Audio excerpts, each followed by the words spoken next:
Boa noite a todos. Estamos iniciando e acabo de fazer convite para o nosso interlocutor de hoje. Bonsoir à tous. Amém, meu querido irmão Pedro. Amen, mon cher frère et mon Pedro. Amém. Está ouvindo bem? Grâce à Dieu. Tu m'écoutes bien? Graças a Deus, está tudo certo. Toi aussi, tu m'écoutes bien? Vivendo os dias mais felizes, né, Pedro? Ça va bien? Grâce à Dieu. É realmente um momento único, né? A vida da igreja. Nous sommes en train de vivre un moment unique de la vie de l'Église. Très, très productif pour le Seigneur. Et aussi beaucoup de bonheur pour qui pratique la parole. Beaucoup de joie. Je me rappelle les derniers moments où les coopérateurs de l'intérieur de São Paulo sont allés au parc et que nous avons eu une réunion de conclusion de leur présence et nous sommes allés à la réunion à São Paulo. J'ai vu des coopérateurs très contents parce qu'ils n'avaient jamais expérimenté des moments aussi spéciaux. Le plus important, c'est qu'ils ont produit des choses très importantes après cela. Et avec cet événement, sont arrivés plusieurs événements.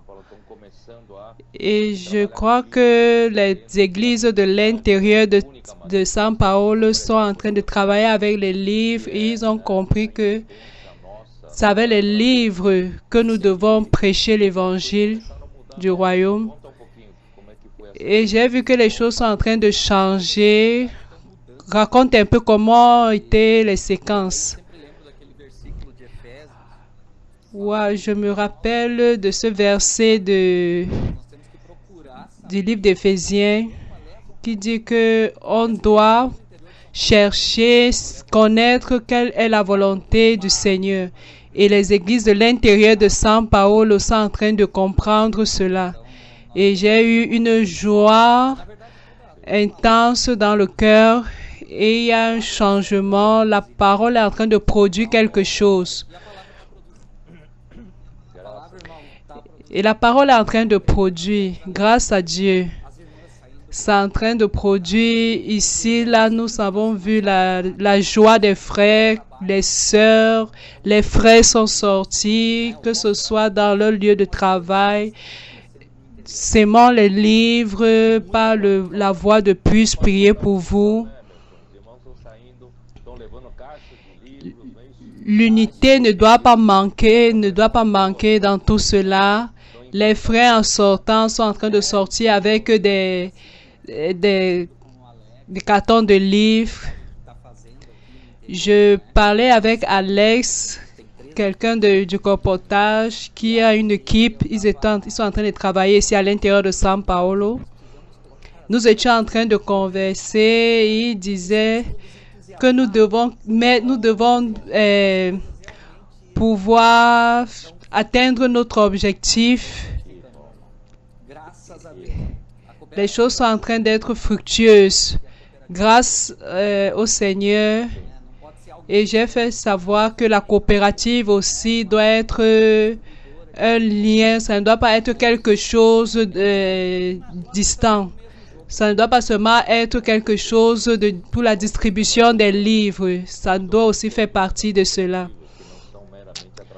Vraiment, nous sommes en train de changer aussi les choses en ce qui concerne la coopération. Ils vont comprendre qu'ils ne doivent pas aussi rester en marge. Ils doivent pouvoir appuyer tout ce qui est en train de se passer. Ils doivent coopérer avec les églises. Les coopératives sont bien présentes aujourd'hui avec les églises, donnant leur appui, promouvant que les coopérateurs arrivent dans les églises parce que les églises ont besoin d'aide. Et c'est très important, Emerson, né? Emerson, la majorité des frères ne te connaissent pas. Je voudrais que tu fasses une présentation propre de ta personne. Moi, j'ai connu Emerson comme un employeur de jeunes, quelqu'un qui est un frère qui est toujours en train de courir, qui voyage beaucoup. Grâce à Dieu, peu à peu, des frères sont venus parler avec moi et ils ont dit qu'ils avaient besoin d'introduire certains jeunes, que c'est le moment des jeunes. Nous devons donner de l'espace aux jeunes. Et grâce à Dieu, toi, tu es entré dans cela. Tu fais partie du groupe d'appui, coopérateur dans le groupe énergétique, un noyau énergétique de l'œuvre du Seigneur, pour pouvoir vous coopérer pour terminer, conclure vraiment cette terre. Et nous avons besoin des personnes, vous êtes des personnes qui opèrent pour pouvoir accomplir l'œuvre du Seigneur. Raconte aux frères un peu. Je suis venu à Rio Grande do Sul il y a 19 ans dans le passé. 24 ans déjà. Je suis venu ici là pour représenter une entreprise et je suis allé travailler dans l'intérieur de São Paulo et c'est une manière pour nous de parler. Les caoutchoucs sont en train de changer. Nous sommes du sud, nous sommes en train d'arriver au nord. Et je suis venu ici pour faire partie de la représentation, pour monter d'autres business. Je travaille aujourd'hui avec 3 entreprises dans la gestion des entreprises. Et il y a peu,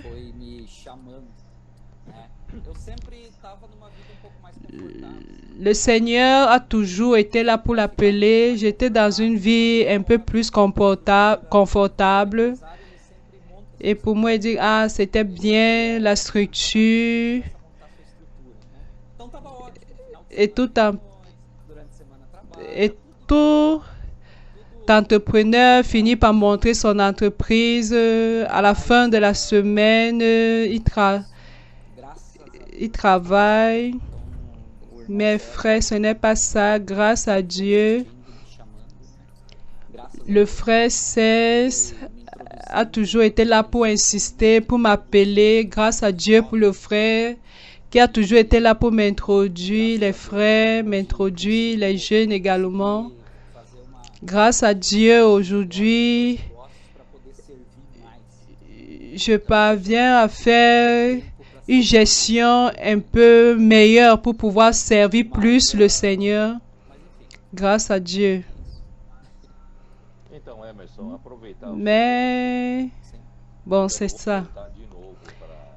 Bon, Emerson, on profite de ta présence pour revenir dans le livre d'Ésaïe 42 qui parle de la production. On passe de la question de produit. Ésaïe 42, 5. Ainsi parle Dieu, l'Éternel, qui a créé les cieux et qui les a déployés, qui a étendu la terre et ses productions. Dieu est le Dieu qui se préoccupe de la production. Il a besoin d'un objectif, il a besoin que l'on puisse produire pour ce but. Les cieux sont pour la terre et la terre est pour produire. Je crois que le premier sens de produire dans ce verset est produire réellement les aliments, les choses pour pouvoir survivre pour ceux qui sont sur la terre. La première chose que le Seigneur a donné, les cieux et la terre, si les deux ne puissent pas, ne survivent pas, il n'y a pas comment vivre.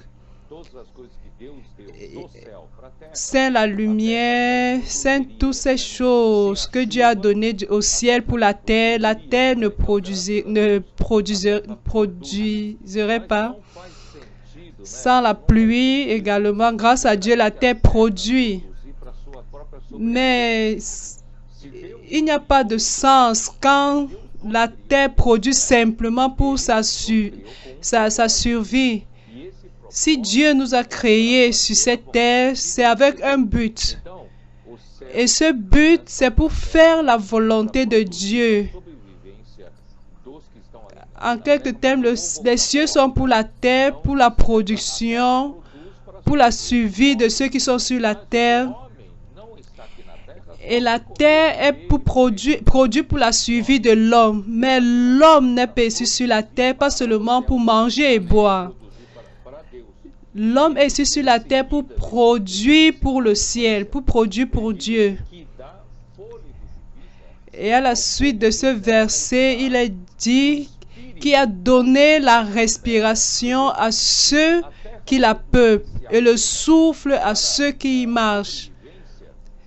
Ceci dit, si la terre produit uniquement pour la survie, Dieu n'aurait pas besoin de créer l'homme avec le souffle de vie, parce que tous les animaux, les êtres vivants sur cette terre ont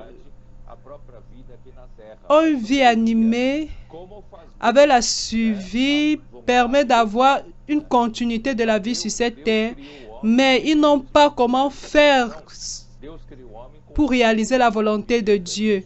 Dieu a créé l'homme de façon différente.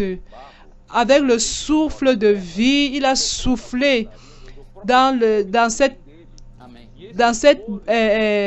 sur cette terre pour que son propre souffle, et ce souffle qu'il a insoufflé dans cette poussière-là, pour que cette poussière-là puisse vivre, et l'homme est devenu un être vivant.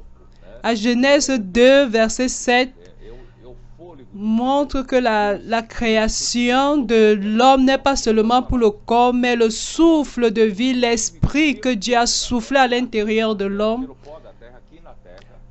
L'homme vit par la poussière de la terre ici sur terre, mais sa survie est pour produire quelque chose pour Dieu.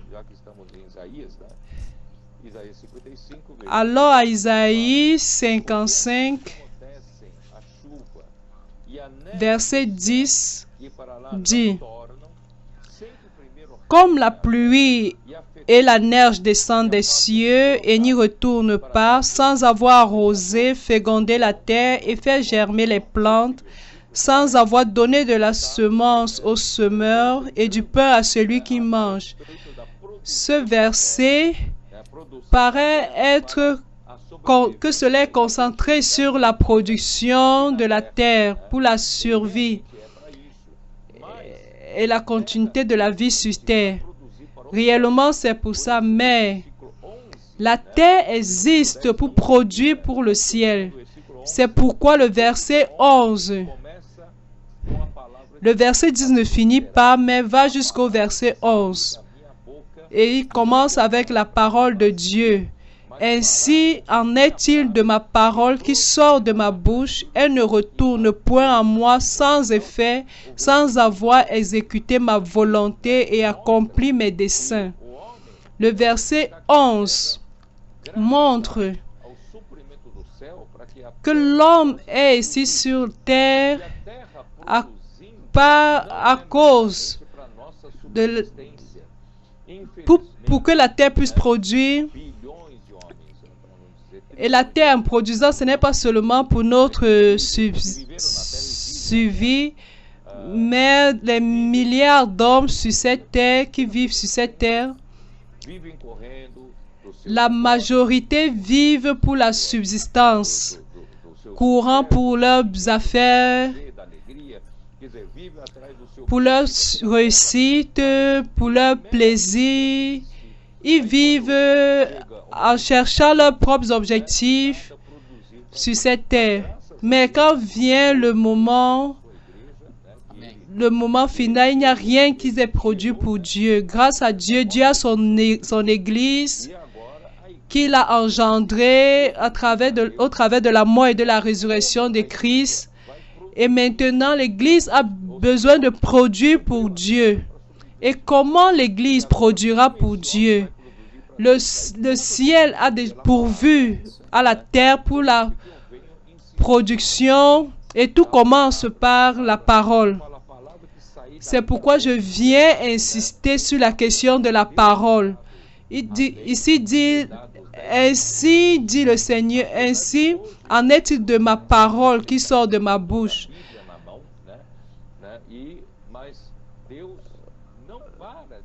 En dehors du fait que nous ayons les commandements, la Bible dans la main, Dieu ne cesse de nous parler à partir la parole qui sort de la bouche de Dieu, comme il dit, chaque jour, il nous donne sa parole et il espère une production au moyen de cette parole.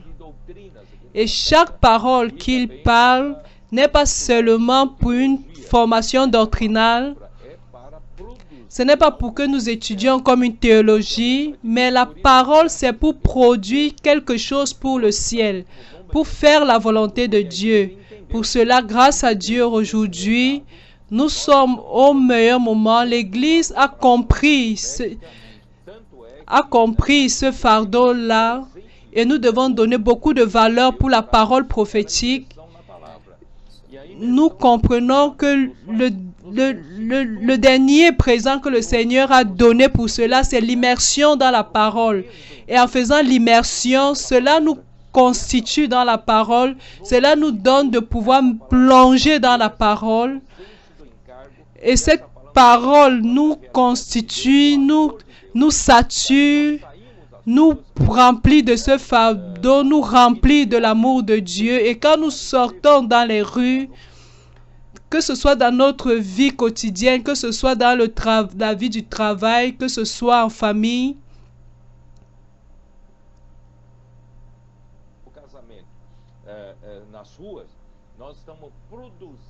que ce soit dans le mariage, dans les rues, nous sommes en train de produire à partir de l'aliment qui est sorti de la parole qu'il nous a donné. Cela va progressivement bourgeonner en nous et va faire partie de notre vie. Amen. Tout ce que nous recevons, j'ai dit aux frères samedi, tout ce que nous recevons doit produire quelque chose. Tout ce que nous recevons du Seigneur doit pouvoir engendrer quelque chose pour le Seigneur. Dieu est Emmanuel, Dieu avec nous. Si je m'arrête, Dieu va s'arrêter, il ne va pas avancer. Et tout cela au moyen de quoi? De la parole prophétique. Aujourd'hui, tout ce que nous sommes en train de recevoir, c'est une parole unique.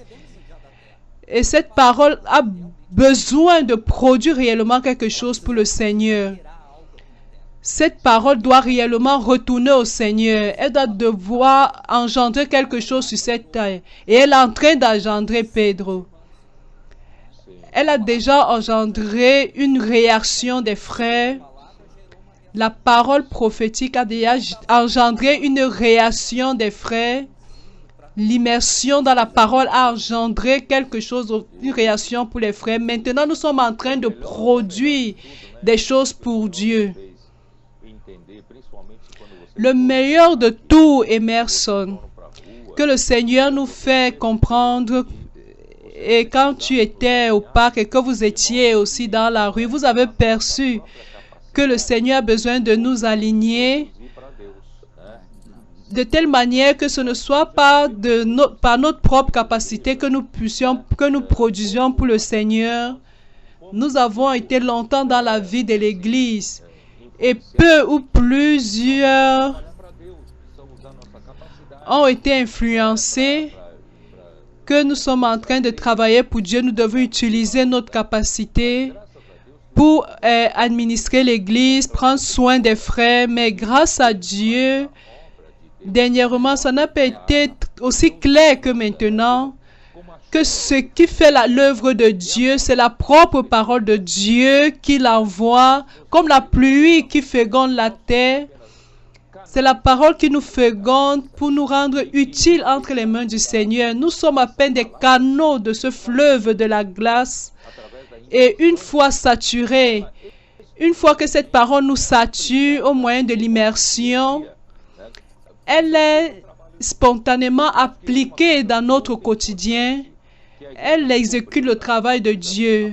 Je crois que c'est quelque chose de très important que l'Église a découvert. Parce que Paul a insisté. Il a dit lui-même que nous ne sommes pas capables de faire quelque chose, ni de penser de quelque chose, comme si cela venait de nous. Pour dire, l'œuvre que l'Église va produire pour le ciel ne doit pas être une œuvre qui se fait au moyen de nous. Toute chose qui a origine dont l'origine vient de l'homme ne produit pas quelque chose pour Dieu. C'est pourquoi Paul dit notre suffisance vient du Seigneur. Nous faisons partie de la nouvelle alliance. Et cette nouvelle alliance n'est plus une alliance de la lettre. Ça n'est plus quelque chose de combien je développe une capacité pour servir le Seigneur. La nouvelle alliance est le ministère de l'Esprit. Et nous sommes ministres de l'Esprit. Nous sommes des porteurs de l'Esprit pour permettre que l'Esprit puisse faire l'œuvre de Dieu. Grâce à Dieu, que cette compréhension, c'est vrai que ce n'est pas encore... Il faut encore plus de temps pour le comprendre, mais déjà nous essayons de comprendre, mais cela ne dépend pas de notre capacité. Avant, ça dépendait de notre capacité et il y avait peu de fruits à l'issue de cela. Mais aujourd'hui, nous avons compris. Je profite pour pouvoir lire un verset. Zacharie 12. Zacharie 12. C'est un verset qu'on utilisait beaucoup dans le passé pour montrer comment Dieu veut utiliser l'homme.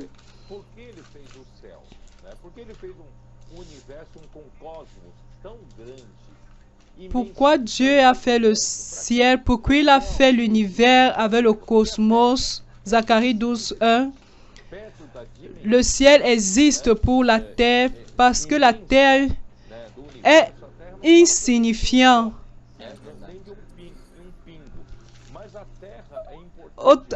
Comparé à la dimension de l'univers, mais la terre est importante parce que tout le ciel existe pour la terre.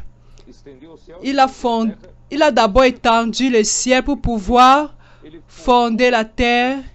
Et la troisième chose plus importante qu'il a fait, il a formé l'esprit de l'homme à l'intérieur de lui. Il y a trois sujets très importants qui montrent l'objectif de la création pour Dieu. La création du ciel pour la terre et la création de la terre pour l'homme qu'il a créé avec l'esprit. Afin que Dieu qui est l'esprit puisse entrer en l'homme, à partir de Dieu dans l'homme, pouvoir faire sa propre œuvre ici sur terre. Et ça devient chaque jour un peu plus clair. Toi qui es employé, nous devons produire pour Dieu. Nous sommes faits pour produire pour Dieu. Dieu a fait cet immense univers. Pourquoi Dieu a fait cet grand univers? C'est pour la terre. C'est pour que la terre puisse exister. Et la terre, c'est pour que l'homme puisse exister. Et quel homme? L'homme qui a l'esprit de Dieu. afin que Dieu puisse entrer à lui, habiter à lui et faire l'œuvre de Dieu ici sur terre et produire la volonté de Dieu. Et cela devient plus clair, Emerson. C'est clair, je me rappelle que je pensais ainsi, maintenant que je vais commencer à servir, je vais utiliser un peu de ma connaissance que j'ai pour les choses de Dieu. Mais j'ai compris que ce n'est rien de tout cela. J'ai eu à me repentir et demander beaucoup la miséricorde de Dieu parce que les choses de Dieu ne sont pas faites par l'homme, mais par l'Esprit. Ce n'est que l'Esprit de Dieu, la parole de Dieu qui peut donner une direction aux choses de Dieu. Et comment je peux produire quelque chose pour Dieu si je n'ai pas l'Esprit, si je ne suis pas aligné à la parole prophétique, si je ne suis pas aligné aux choses de Dieu, aligné à l'immersion? Si je ne suis pas aligné à tout cela, je ne peux pas produire quelque chose pour Dieu. Je peux produire les choses sur terre, mais pour les choses de Dieu, ce n'est pas logique. Les choses de Dieu ne sont pas logiques. Et celle-ci est restée très claire dans ma vie. Et grâce à Dieu, j'ai pu me repentir. Et le Pâques m'a montré beaucoup de choses. Le Pâques a été une grande division pour moi. J'ai pu percevoir principalement l'amour de Dieu pour les personnes, pour moi, et l'amour de Dieu à l'intérieur de moi pour les autres. Comment je peux dire, regarder les autres avec l'amour de Dieu. Avant j'analysais les personnes. Comment je vais produire quelque chose pour Dieu si je suis en train d'analyser les gens? J'analyse, je dis ceci va être bien, mais avec Dieu, ce n'est pas ça. Les choses de Dieu ne sont pas ainsi, Pedro. Le Pâques m'a beaucoup aidé à pouvoir voir ce côté-là. À voir que ce n'est quand je suis aligné à la parole prophétique, aux choses de Dieu, que je parviens réellement à produire pour Dieu. Nous allons maintenant faire une invitation aux frères, à ces frères-là qui voudraient expérimenter quelque chose, qui de fait va changer leur vie. Venez au Pâques. Aujourd'hui, grâce à Dieu, c'est un frère leader de São Paulo à partir d'aujourd'hui, demain. Peut-être il n'y a pas assez de temps pour rester une semaine, mais ils ont pu se dédier, ils ont consacré au moins un jour pour le Seigneur.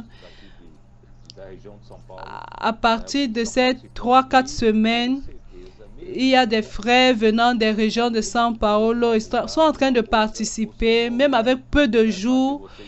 Quelque chose va changer. Le Seigneur va vous faire comprendre ce qu'Emerson a expérimenté, afin que chacun puisse avoir cette expérience-là. Pour ajuster un peu, afin que les frères puissent comprendre un peu Emerson.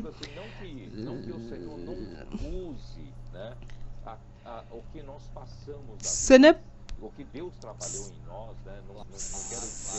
n'est pas que le Seigneur n'utilise pas ce qu'il a travaillé en nous. Ce que je veux vous montrer, c'est deux choses. Comme Moïse a vu le feu sur le buisson, ce que Emerson et moi sommes en train de parler, ce n'est pas que Dieu ne veut pas utiliser notre capacité pour produire le feu. Le feu, ce n'est que Dieu qui peut le produire. Ce feu-là est Dieu, c'est la sainteté de Dieu, c'est Dieu saint lui-même. Et nous sommes le buisson.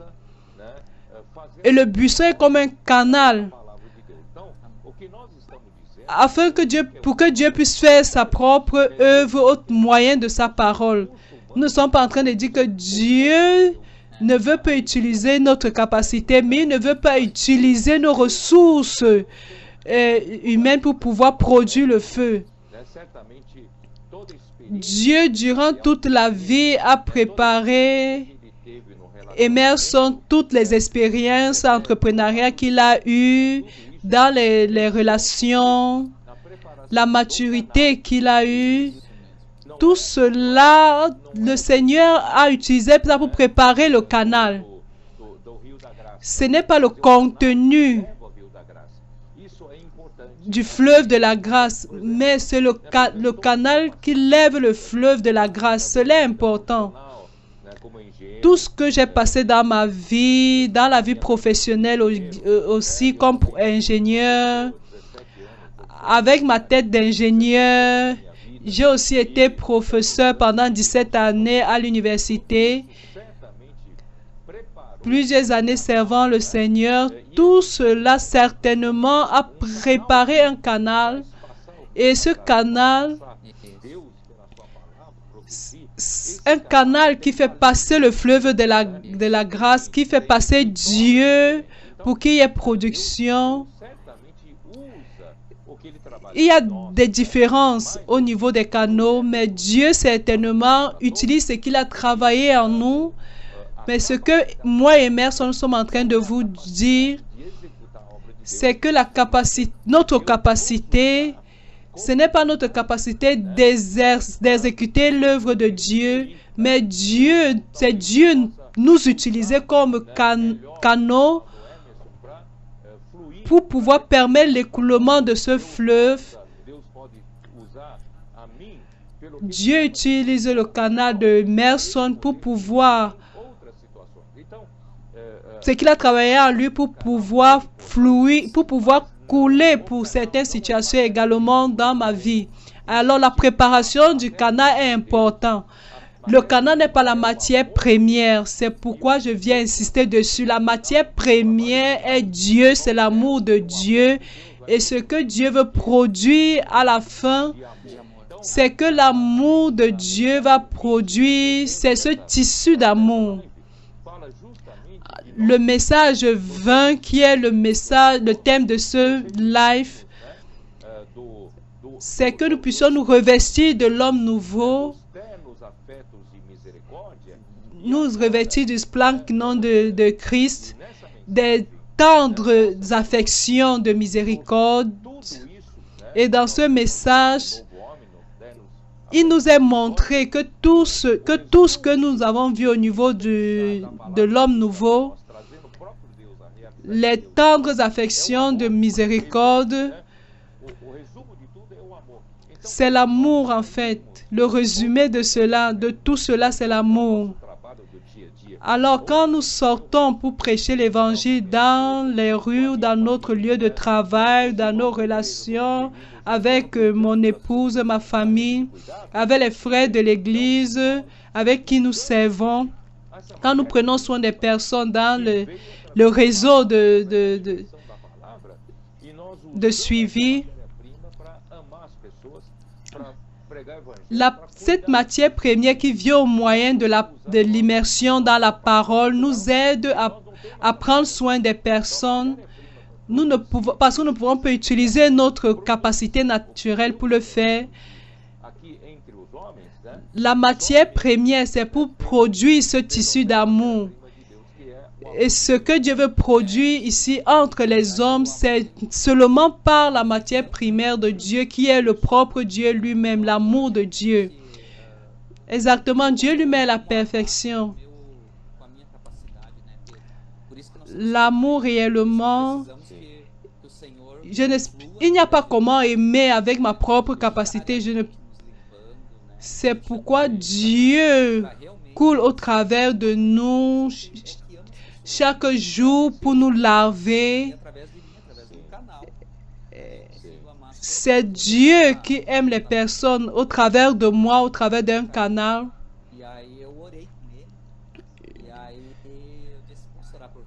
J'étais avec le coursier ce soir, je priais pour lui et j'ai dit, puis-je prier pour vous?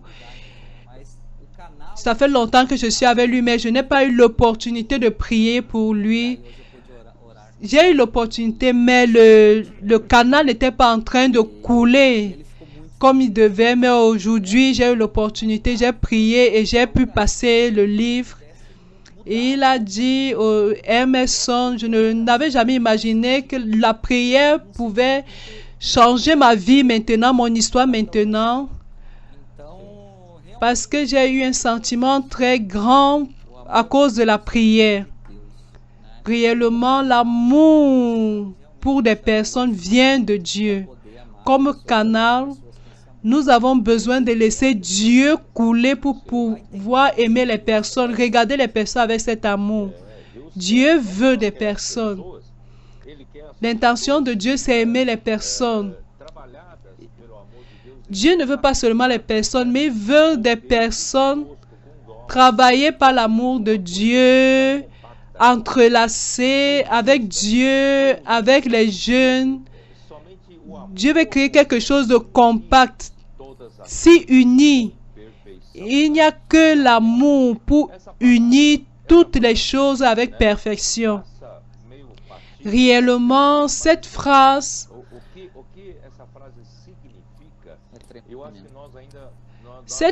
passe ainsi entre nous, mais ce qu'elle signifie, je crois que nous n'avons pas encore compris, mais nous allons comprendre seulement ce jour-là. Nous comprendrons pleinement ce jour-là. Nous n'avons pas encore la notion de ce que Dieu veut réellement faire pour nous unir les uns les autres. Premièrement, unir les membres de l'Église par l'édification du corps de Christ. Dieu veut nous unir à un point que nous devenons un tout. Cette parole s'installe de subsister, pour dire que tout subsiste en Christ. Christ est capable d'unir toutes les choses en un tout. Et nous allons être produits comme un tout.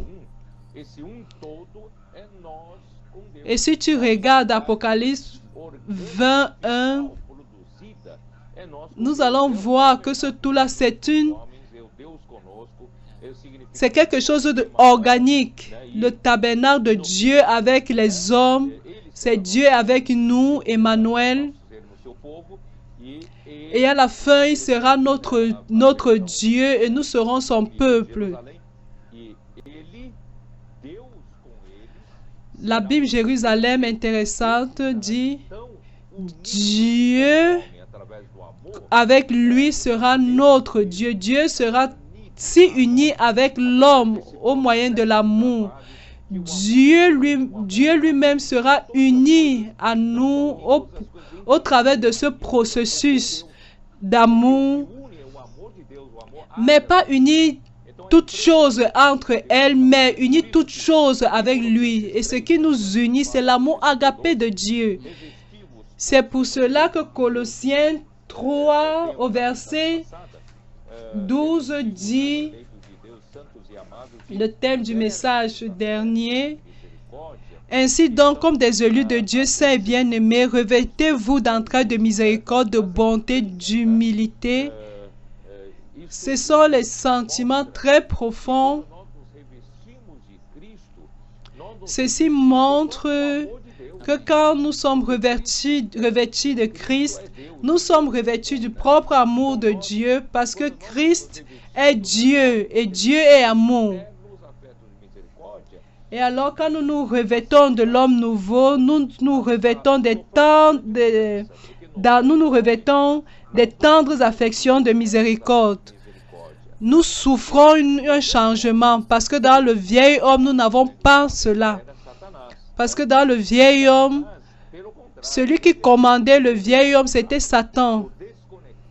Et Satan, au contraire, il est en tant que responsable de la déconnexion de l'homme à Dieu. Il a déconnecté l'homme de la vérité même, de la réalité. Satan a déconnecté l'homme de Dieu qui est amour, et en nous déconnectant du Dieu qui est amour, il nous a donné la colère. Il nous a donné la colère, il a donné la jalousie, ce que lui, il avait contre Christ, contre loin de Dieu.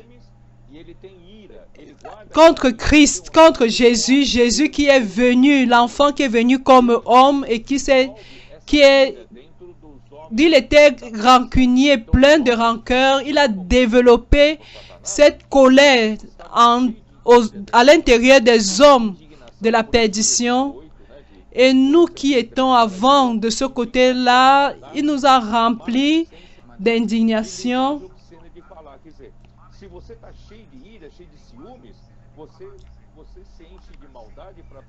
Si tu es plein de colère, de jalousie, tu es plein de paroles obscènes, tu parles les gros mots. Dit, ne mentez pas les uns aux autres. Pour dire, Satan nous a déconnectés de la propre vérité. Il est devenu le père du mensonge. Alors toute l'humanité est sous l'influence du mensonge.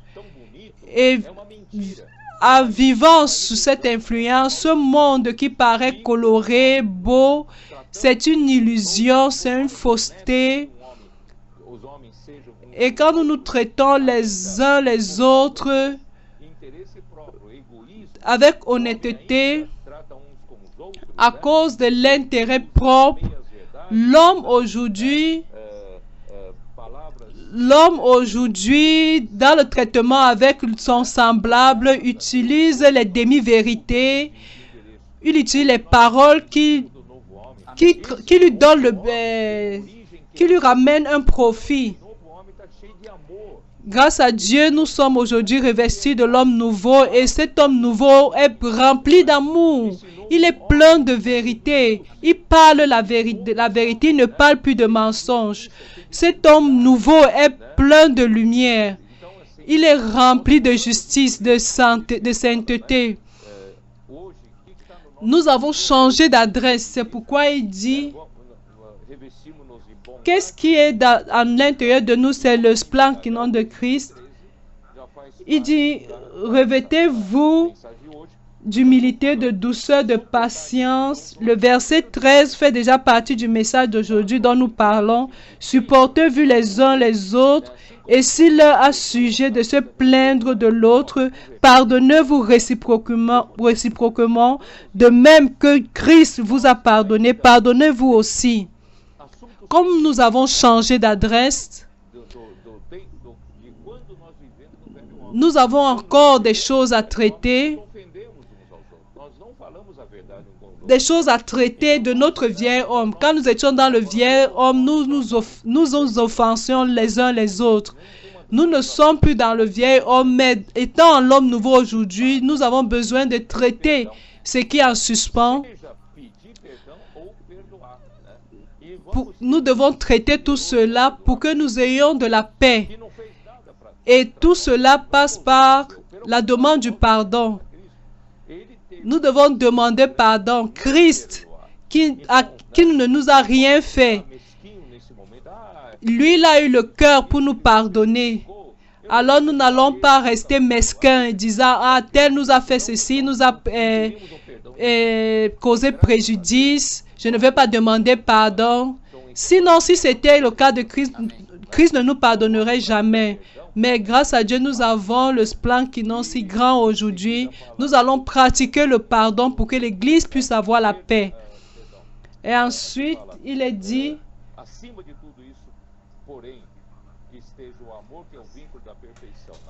verset 14, mais par-dessus toutes ces choses, revêtez-vous de la charité qui est le lien de la perfection. J'aime la traduction de la Bible judaïque qui dit, revêtez-vous de l'amour qui unit toutes choses avec perfection. Alors, si toi, tu t'appuies sur ta propre justice, tu ne parviendrais pas à pardonner. Si vous essayez de t'unir avec l'autre, tu t'appuies sur autre chose pour pouvoir unir quelque chose. Pour unir quoi que ce soit, tu ne parviendrais pas. La seule chose qui parvient à nous unir, c'est l'amour. Ou unir quoi que ce soit, c'est l'amour. Et c'est l'amour agapé. Et nous avons aujourd'hui comment pratiquer cela. et pas par nos propres efforts, mais par l'immersion de la parole. Et tout cela à l'intérieur de nous, le résultat serait la paix. Serait la paix. Pardon.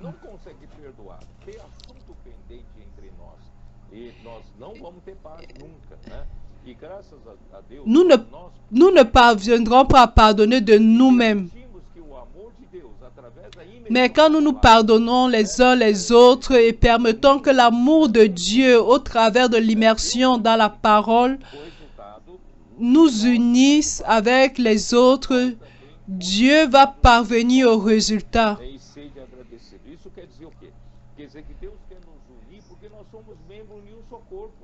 Le verset 15 dit, à laquelle vous avez été appelés pour former un seul corps. Un seul corps règne dans vos cœurs, la paix de Christ. Si nous n'avons plus de ressentiment avec notre frère, parce que nous sommes tous membres du même corps, nous allons donc permettre, parce que Christ est en nous, Dieu est en nous, nous allons nettoyer notre cœur progressivement. Le vieil homme de manière naturelle individuelle, grâce à Dieu, l'homme nouveau est collectif. Comment je peux aimer les autres? Je peux aimer les autres si je suis individualiste. Je ne peux aimer les autres que dans la collectivité. Dieu est amour. Comment apporter du support aux frères? Seulement dans la collectivité. Quand je me serais nettoyé, libérer le pardon aux autres, parce que le pardon apporte la paix.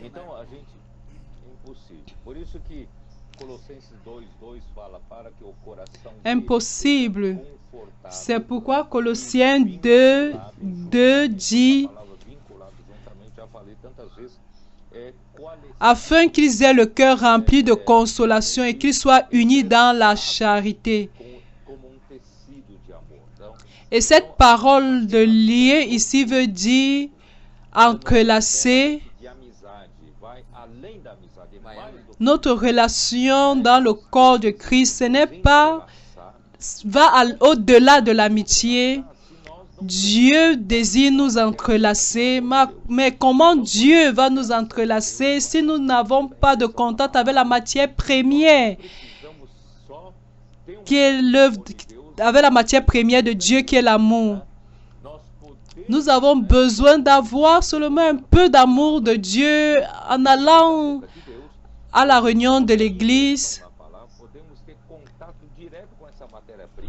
Nous pouvons, au moyen de la parole qui est sortie de la bouche de Dieu, faire l'immersion dans la parole, nous saturer de l'amour de Dieu. Nous pouvons sortir pour aller dans les rues, prier pour des personnes ou faire des affaires dans notre vie particulière, dans notre famille, prendre soin des personnes. Nous pouvons tout, pas seulement attendre quand nous allons à l'église. Nous devons pratiquer cela dans notre vie quotidienne. C'est pourquoi j'insiste sur ce que Dieu veut faire. Emerson, Éphésiens 4 dit, verset 16, parce que le verset 12 dit que nous avons une seule œuvre du ministère qui est l'édification du corps du Christ. Ce que nous sommes en train de faire est l'éducation du corps de Christ. Mais qu'est-ce que c'est l'éducation du corps du Christ? Le verset 15 dit, mais que professant la vérité dans la charité, ce n'est que quand nous utilisons la matière première qui est l'amour de Dieu, ayant cette réalité, nous pouvons produire pour Dieu, qui est l'éducation du corps du Christ. Alors, si nous suivons la vérité avec amour au moyen de l'immersion dans la parole, nous parviendrons à croître croître en tout ce qui est en Christ. Christ est la tête, Christ est celui qui gouverne, qui contrôle notre vie au travers de la parole prophétique. Et le verset 16 dit, qui dit que tout le corps bien coordonné et formant un solide assemblage consolidé vient de la même parole croix-laissée, tire son accroissement selon la force qui convient à chacune de ses parties et s'édifie lui-même dans la charité.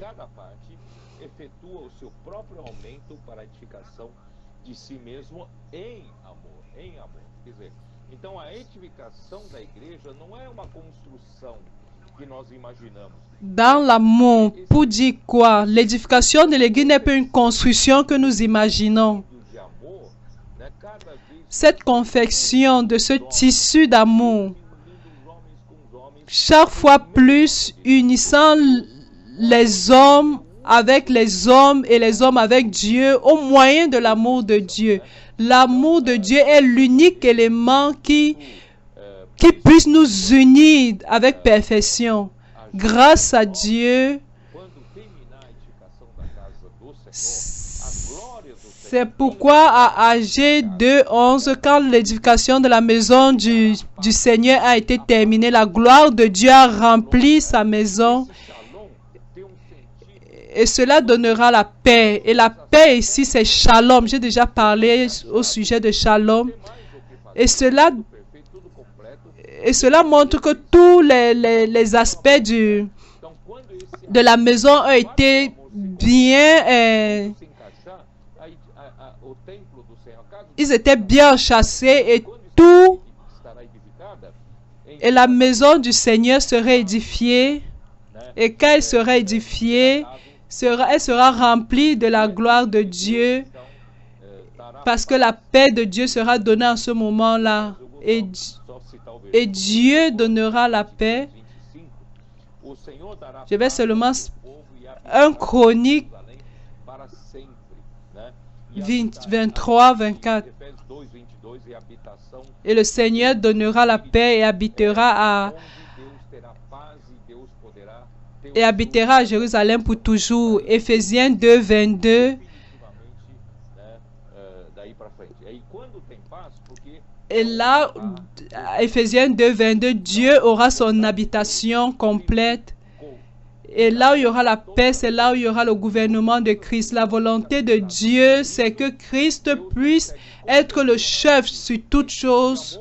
Et quand toute chose sera sous la domination de Christ, Dieu confectionnera ce tissu d'amour. Et quand ce tissu d'amour sera bien ajusté, bien compacté, bien uni, Dieu aura la paix, Dieu sera shalom. Il pourra se reposer. Et finalement, il aura les 7 jours pour le repos. Et finalement, il n'y aura plus de lutte. Nous donnerons du repos au Seigneur quand ce tissu d'amour sera terminé. C'est pourquoi il dit, rendez grâce au Seigneur, soyez reconnaissants, faisons partie de ce travail pour donner un lieu de repos au Seigneur.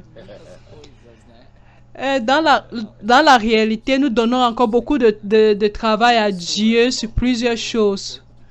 Nous avons besoin de donner du repos à Dieu. Et cela, ce n'est que quand le corps de Christ sera édifié, quand l'Église sera édifiée, et nous pourrons donner du repos au Seigneur. Oh Seigneur Jésus.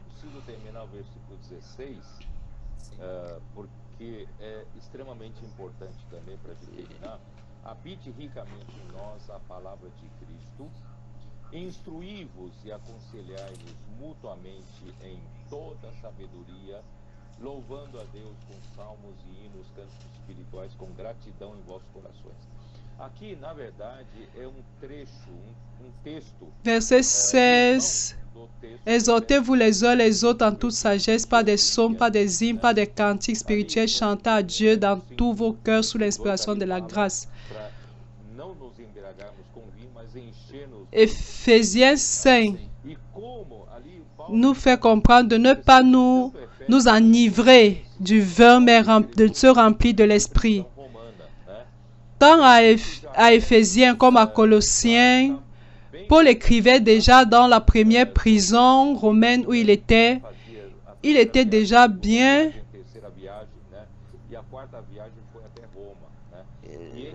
Tout était déjà bien avancé sur tout cela. Le 4e voyage était jusqu'à Rome.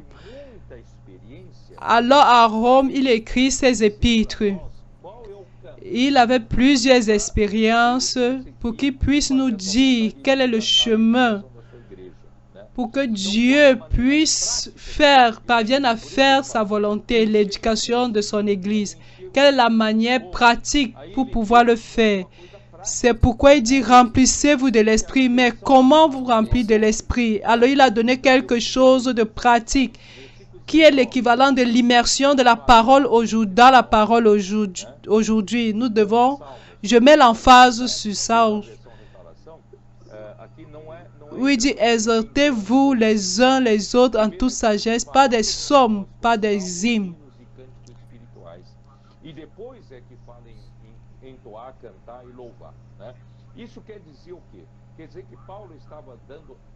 C'est après qu'on parle de chanter.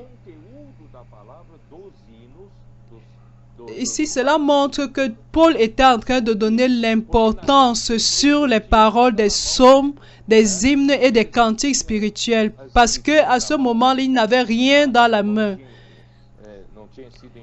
Il n'avait pas des écritures dans la main. Il n'y avait pas encore quelque chose imprimé. Alors, ce que les saints avaient en ce moment-là, dans leur tête, c'était des psaumes, c'était des hymnes, c'était des cantiques spirituels. Alors, Paul a profité, puisqu'il connaissait cela, qu'ils utilisent ce contenu des psaumes, des hymnes et des cantiques spirituels pour pouvoir parler entre eux. Alors, grâce à Dieu, se parler entre nous, aujourd'hui, c'est ce qui est l'immersion dans la parole, ou ruminer la parole. Nous sommes des animaux propres pour le Seigneur, avec des pieds fendus, des animaux qui ruminent. Alors nous écoutons pas la parole de Dieu comme si on écoutait un journal. Nous écoutons la parole de Dieu, nous la recevons, nous la mangeons et nous la ruminons jusqu'à pouvoir recevoir tout le contenu qui s'y trouve. Colossiens, que je venais de terminer de lire, c'est la même chose, mais sauf qu'ici c'est encore plus fort. Cela dit que la parole de Christ habite parmi vous abondamment. Ils utilisaient les psaumes, les hymnes, les cantiques spirituels, mais l'objectif, la finalité de tout cela était de faire que la parole de Dieu puisse habiter en nous de manière vivante, comme si c'était une personne vivante. Habite ici, c'est prendre compte. Quand nous faisons l'immersion dans la parole, et cette parole finit par habiter en nous, à nous contrôler, à nous dominer, à être le Seigneur dans notre vie. C'est ce que le Seigneur veut. Mais comment nous parviendrons à cela? C'est de pouvoir c'est en nous instruisant et en nous exhortant les uns les autres. Et c'est ça que le Seigneur nous parle aujourd'hui, l'immersion dans la parole prophétique, avec toute la sagesse que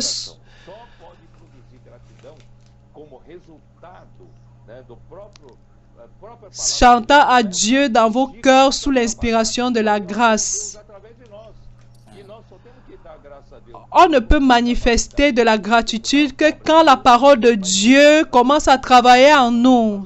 et qu'elle commence à travailler en nous, nous finissons par rendre grâce à Dieu. Au travers de cette parole, quand nous faisons l'immersion, cela est en train de faire l'œuvre de Dieu en nous. Ouais. Et nous sommes des canaux par lesquels Dieu puisse faire sa volonté. Et je crois que le live de ce jour doit finir avec ceci.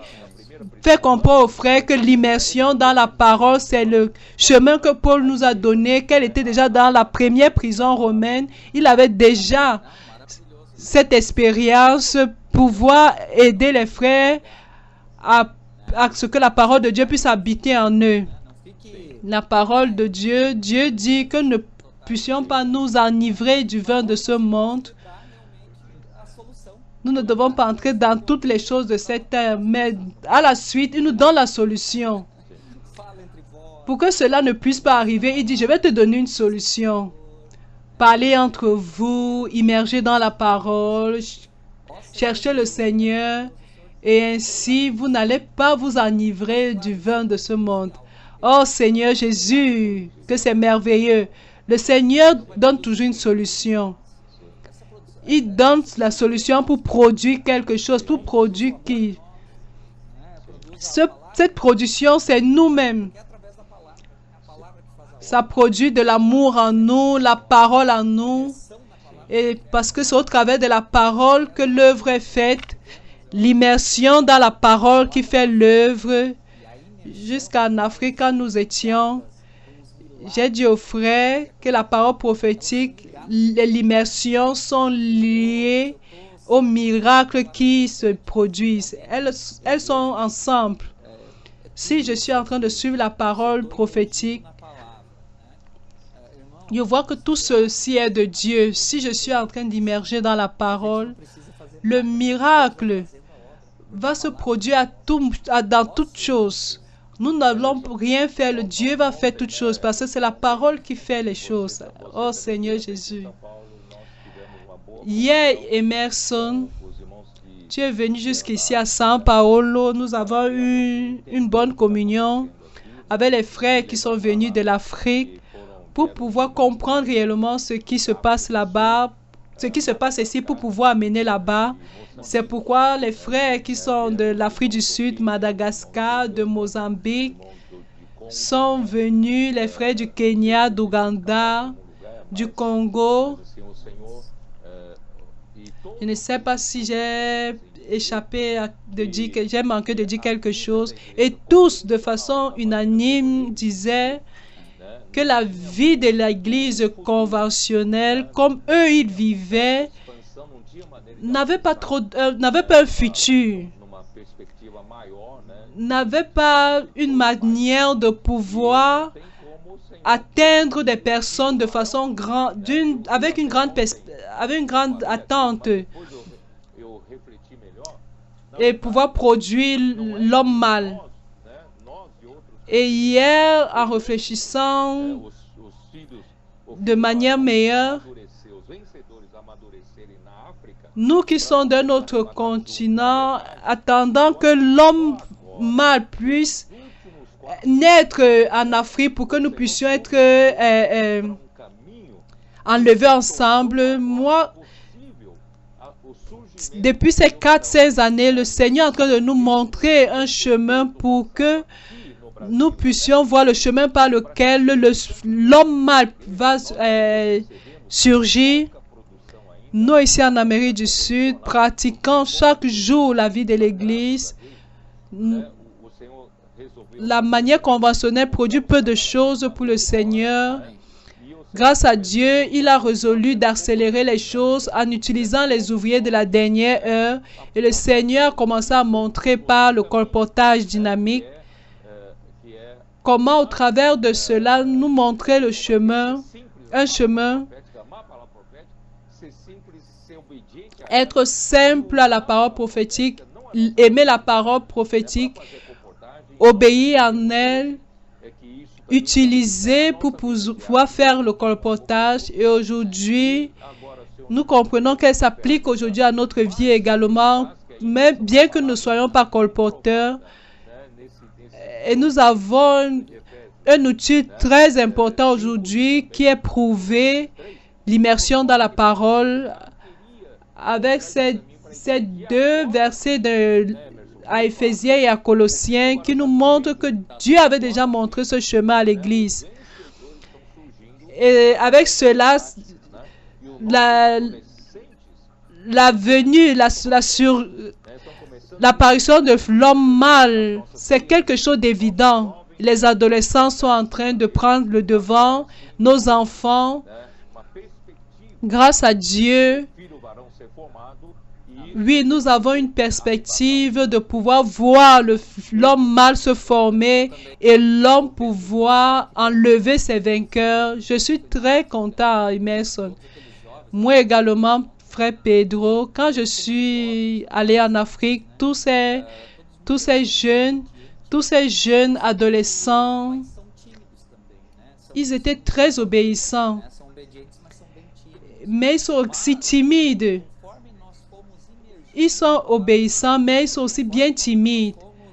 Mais Pedro, selon que nous avons immergé dans la parole avec eux, parlant de la parole prophétique, ils ont commencé à réagir à la parole et les choses ont commencé à se produire. La suite est venue d'eux. Ils ont commencé à conduire les réunions, l'immersion dans les paroles.